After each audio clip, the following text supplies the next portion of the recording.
విధానంతో ఈరోజు మరి కులగణన చేసి దానికి సంబంధించినటువంటి బీసీల జనాభా తగ్గిందని చెప్పడం ఏదైతున్నదో చాలా విచారకరము. ఈరోజు 50% కంటే మించి ఇళ్లలోకి వీళ్ళు వెళ్ళలేదు, సర్వే చేయలేదు, ఏదో మరి తూతూ మంత్రంగా చేశారు. దీనిపైన అనేక బీసీ సంఘాలు కానీ చాలా అసంతృప్తి వ్యక్తం చేస్తూ ఉన్నాయి. నాకు ఆశ్చర్యం వేస్తూ ఉంది. ఒక కొత్త పాలసీ వీళ్ళు పెట్టారు, ముస్లిం బీసీసు, హిందూ బీసీసు. ఇది ఎక్కడ లేదు. ఈరోజు తెలంగాణలోనే రాహుల్ గాంధీ నేతృత్వంలో హిందూ బీసీ అట, ముస్లిం బీసీ అట.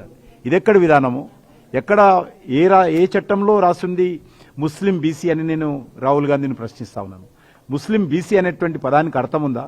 కాబట్టి ఈ రకంగా ప్రజలను మతం పేరు మీద రెచ్చగొట్టి ఈరోజు బీసీలకు ఇప్పటికే వాళ్ళకు న్యాయం కావాలని కోరుతుంటే బీసీలకు అన్యాయం చేసే విధంగా ముస్లింస్ అందరిని తెచ్చి బీసీలలో కలపడం ఏదైతుందో ఇది బీసీ వ్యతిరేక విధానము.